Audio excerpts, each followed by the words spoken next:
The Chicago Bears, they lose to the Washington Commanders by the score of 18-15.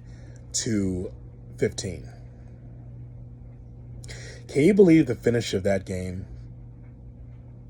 It's a Hail Mary.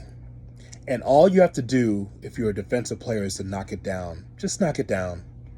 And the Bears cannot knock it down. It falls right into the hands of a commander receiver, and the Bears lose the game. I would say that's how they lost the game, but there's other ways that the Bears lost the game. Like Shane Waldron as the offensive coordinator. You know, after DJ Moore has a terrific 29-yard catch on the sidelines, he gets injured for a little bit, goes in the blue tent, and then comes back in the game. But he gave his all to be able to get that reception right there for first and goal. What I wrote on Threads was, don't do anything cute now that you're in a position to score. And what happens? Shane Waldron gives the ball to Doug Kramer at the goal line, down 12-7. You haven't been able to move the ball all game, and now you decide to get cute. Now you want to do a fridge play. Down 12-7, and give the ball to fucking Doug Kramer. How do you do that? How do you do that when you're down in the game? I don't know how that happens. They have running backs on the roster that are paid to be able to get into the end zone, like Roschon Johnson did toward the end of the game. How about that? Roschon Johnson can do that. You saw DeAndre Swift gave his all 129 yards rushing in the game, but you give the ball to Doug Kramer? Who decided that? Who called that? That's on the offensive coordinator. That's on Matt Eberflus to allow that to happen. So you get cute down 12-7. You had a fullback on the roster named Kari Blasingame that you cut. You could have put Blasingame in that spot as a fullback that can carry the football, but you went with Doug Kramer in that spot. Doug Kramer.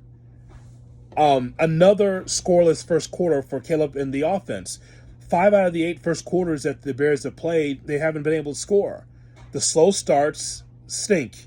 You've got to be able to at least get on the board. It's funny, like Washington and the Bears are very similar in a lot of ways in which you saw Washington couldn't move the football. The Bears couldn't move the football. The only difference is Washington was getting field goals out of it, and we weren't getting anything offensively until late.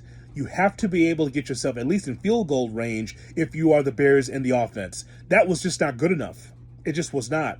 There are some off-platform plays and some scrambles from Caleb Williams here and there. But this is the growing pains when you work with a rookie quarterback. He does not know everything to do at every situation. So because of the rookie quarterback, I'm just pointing it out that there's going to be some things that's like, wow, how did he make that throw? Wow, how did he make that play? And then other plays you're like, why would he make that play? And why wouldn't he let the ball go? And so there's a lot of things with that. But this is a really frustrating loss. You're going to lose ball games. I felt like the Bears gave this game away from the coaching staff to just that play at the end of the game. You had the game in the balance, and somehow you found a way to just piss it away. And then give the defense as much credit as possible because they kept holding Washington to field goals. The defense was bend, don't break against Jayden Daniels.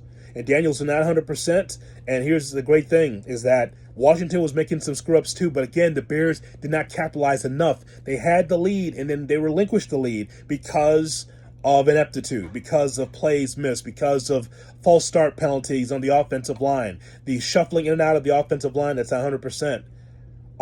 Again, just like the Colts game, we'll look at this game and say that was a winnable ball game for the Bears. And again, an opportunity to win, pissed it away. So now it's on to Arizona.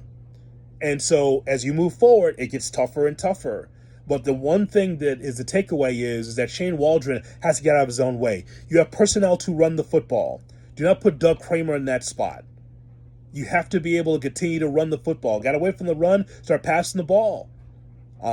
Just the inconsistency there. It's almost like they're regressing versus moving forward from the 3 wins they had the last 3 weeks before the bye. So give me your comments below what you think of the Bears and their loss against Washington. But win or lose, this is one of the most frustrating games I've seen in a while from the Bears from a play calling standpoint and execution standpoint. Stagnant game was in the balance, had an opportunity to win the game because Washington wasn't moving the ball very well. The defense was stout, though. I give them credit. But the Bears have to do their own business. They got to be able to dictate the pace offensively. They got to be able to do that.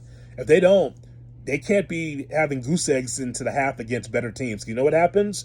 You lose. Bear down.